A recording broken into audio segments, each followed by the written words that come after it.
Hola, hola, ¿qué tal? Qué gusto poderles saludar a través de este video. De verdad, muchas, pero muchas gracias a todas las personas que se están suscribiendo. Si tú no lo has hecho, yo te invito a que lo hagas. Es completamente gratis. Solamente aprieta el botón. También toca la campanita para que estés totalmente actualizado con el material que estoy subiendo y que estoy haciendo con mucho gusto. Bueno, para ti, ponle like y comparte este video con todas las personas que tú desees. Mi anhelo es que por medio de estas anécdotas tú conozcas un poco más acerca de mi persona y bueno, pues también inspirarte a seguir adelante, por supuesto siempre tomado de la mano del Señor. En la anécdota pasada hablé acerca de cómo comenzó mi carrera musical y cómo Dios usó la comida picante pues para comenzar yo a desarrollar mis dones y talentos, ¿no?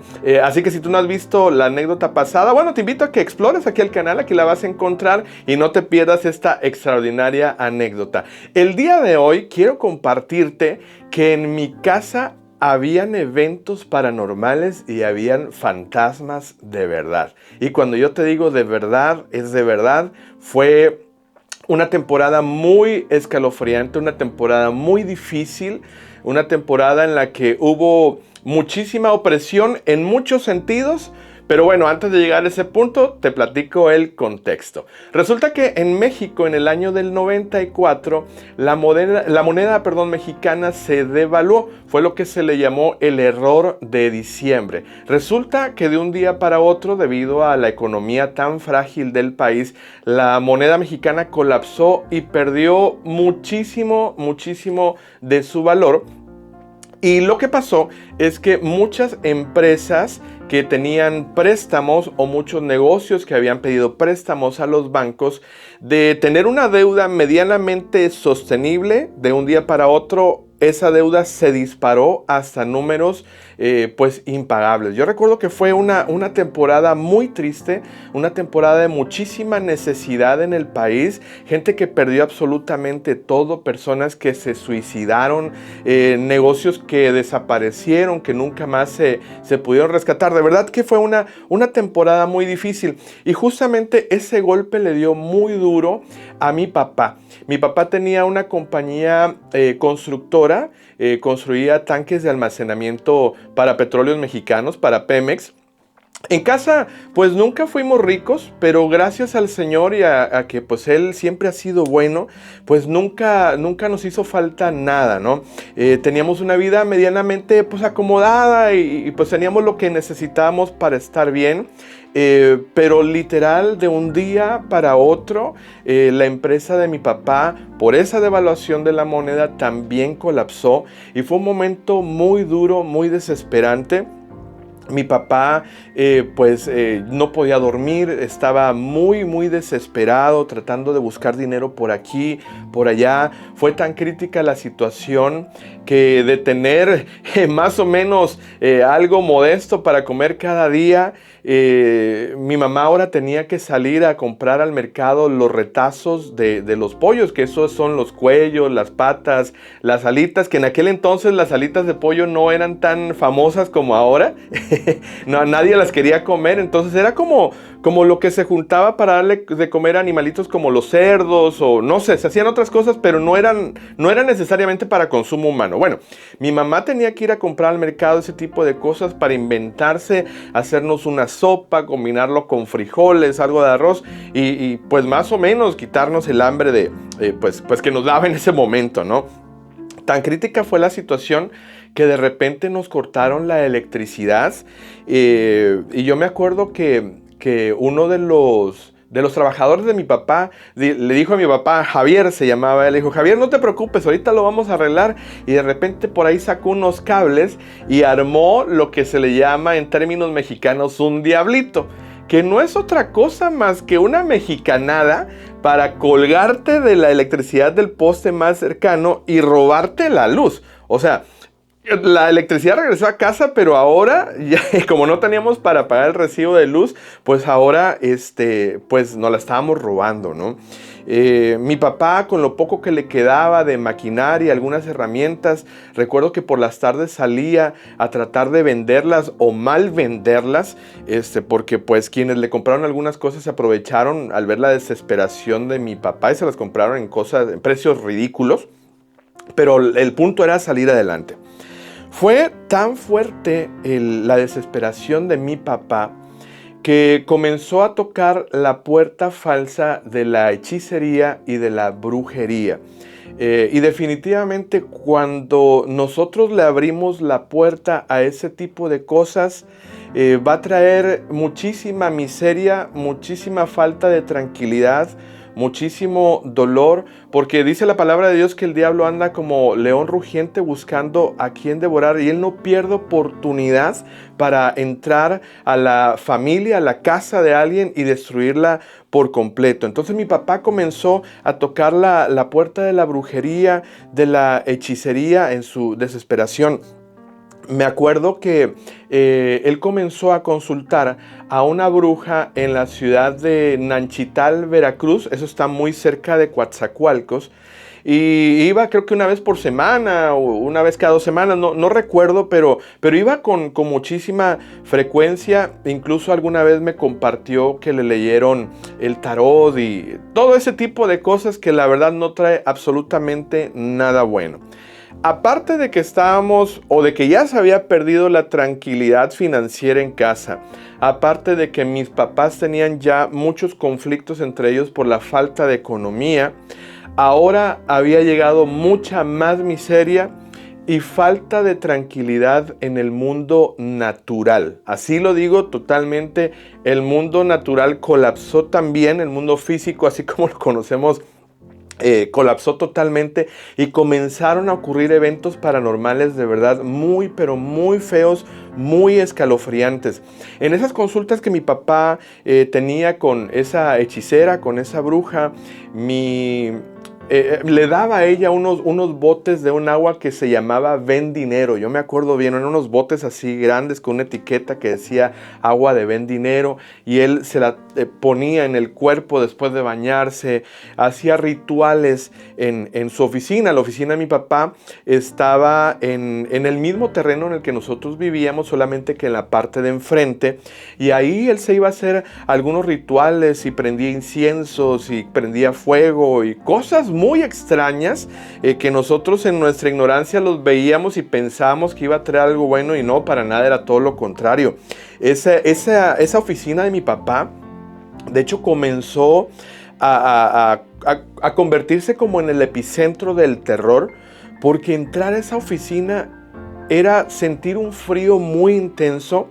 Recuerdo que las escaleras eran de metal para subir a la segunda planta, y en las escaleras se escuchaban pasos y como que alguien iba bajando, pero pues visualmente no veíamos a nadie. Se escuchaba que los cajones de los escritorios se abrían y se cerraban, se escuchaban ruidos muy feos. De hecho, desde mi casa, en la parte posterior del terreno,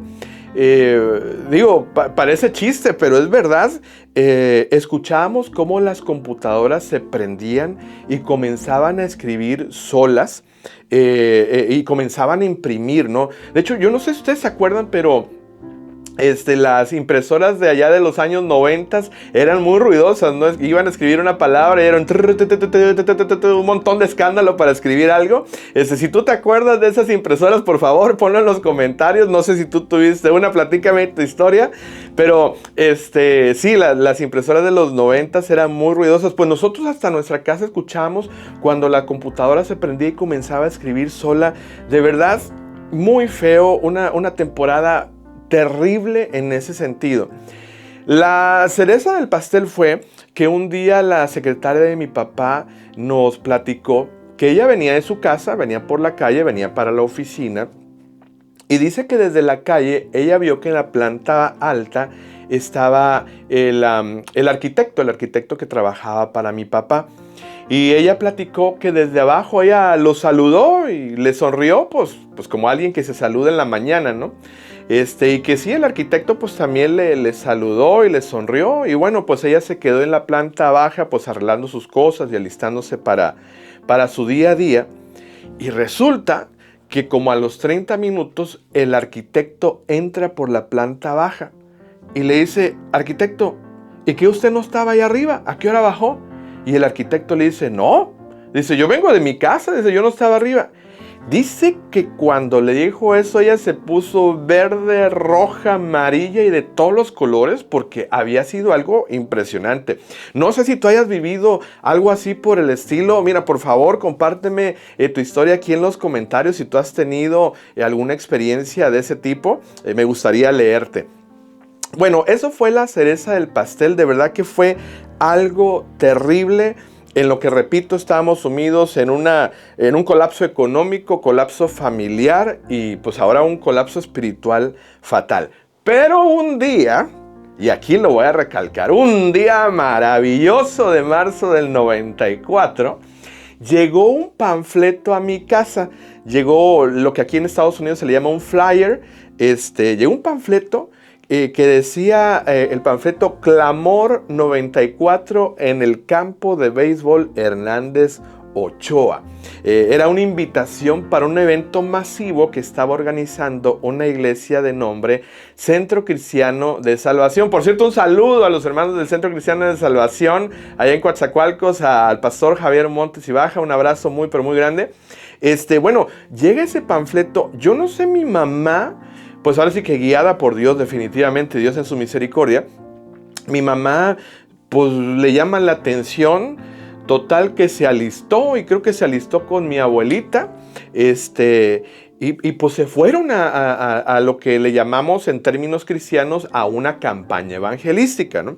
Y resulta que el lugar pues estaba abarrotado. Eran, no sé, unas 4 o 5 mil personas que venían de diferentes lugares a escuchar la palabra de Dios y a concentrarse en alabar a Dios. Para mi mamá pues eso fue algo nuevo. Le gustó tanto que total que nos convenció a mi hermana Diana, a mí y a mi papá, y toda la familia fuimos una de esas noches de marzo del 94 al campo Hernández Ochoa. Y uno de esos días tomamos la decisión de recibir a Cristo en nuestro corazón. Fue una campaña impresionante. Nosotros vimos cómo personas poseídas por espíritus malignos pues eran liberadas, o lo que en otras culturas o religiones se le llama exorcismos. Bueno, eran liberadas por el poder de nuestro Señor. Vimos personas que se levantaban de sillas de ruedas. Vimos personas que no podían hablar y que de repente ya podían hablar. De verdad, milagros maravillosos. Pero el más grande milagro que nosotros vimos fue en nuestra propia vida, cuando invitamos a Jesús a Jesús a que entrara a nuestro corazón y le recibimos como único y suficiente Salvador. Porque ese día, la verdad, la vida nos cambió totalmente. Después de que nosotros recibimos al Señor en nuestro corazón, comenzamos a congregarnos en la iglesia sede, la iglesia que había organizado ese evento, Centro Cristiano de Salvación. Y me acuerdo que uno de esos días, unos hermanos de la iglesia fueron a orar a mi casa, ¿no? Y fueron a visitarnos y a darnos la bienvenida y bla, bla, bla. Y en esas oraciones, pues comenzaron a pedirle a nuestro Señor que nos limpiara, que trajera paz, que trajera tranquilidad a nuestra casa. Y de repente algo cambió en la atmósfera totalmente. De la casa donde nosotros vivíamos, a la parte de enfrente, a la oficina de mi papá, había un pasillo de aproximadamente 100 metros. Cruzar ese pasillo de noche era horrible, porque uno sentía que a uno lo estaban persiguiendo. Uno sentía que algo uno lo iba a alcanzar, a apretar. Repito, entrar a la oficina de mi papá era una tortura. De hecho, mi papá mismo, él solo nunca quiso ir solo por de noche a la oficina, pues se sentía muy feo. Aparte, los ruidos, todo eso, toda esa presión total. De un momento a otro, después de haber orado, después de haber clamado por esa libertad al Señor, todo eso cambió. De hecho, me acuerdo mucho en la oración que tuvimos, porque nos tomamos de las manos, comenzando a orar. Yo sentí una presencia muy fea y a mí se me pararon los pelos de punta, así horrible, como si algo quisiera abrazarme, algo no bueno, por supuesto. Pero cuando terminamos de orar, toda esa atmósfera cambió totalmente. Y es que algo que hay que recalcar es que, bueno, pues el poder de nuestro Señor es grande, es inmenso, no es infinito. Y pues no hay nada que se pueda resistir al poder de nuestro Señor, incluyendo los espíritus chocarreros, ¿no? Y ahí cambió absolutamente todo. Cierto que los problemas no se terminaron. Los problemas económicos no se terminaron. Los problemas en casa entre mis papás y los desacuerdos no se terminaron. Pero algo que sí cambió totalmente fue que ahora sentíamos una tranquilidad que nada antes nos la había podido dar en la familia. De hecho, yo recuerdo que cuando terminamos esa oración esa noche, yo le dije, mami, yo me siento tan bien. Le dije que siento que estoy como caminando sobre las nubes, porque había venido una paz infinita y maravillosa que a pesar de que allá afuera el mundo estaba colapsando, nosotros en el corazón la sentíamos, y es que esa paz solamente nuestro Señor Jesucristo la puede dar.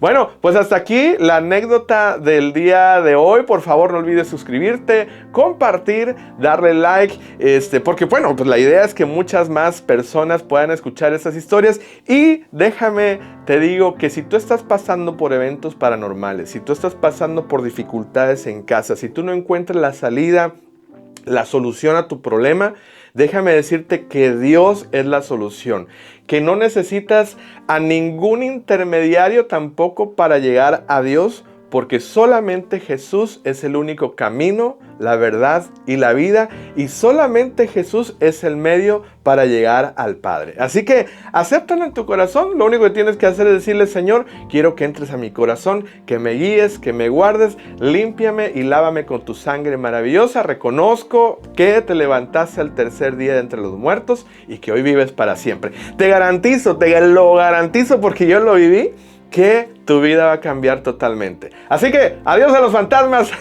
adiós a los espíritus chocarreros, y esta fue la segunda anécdota. Dios te bendiga, un abrazo.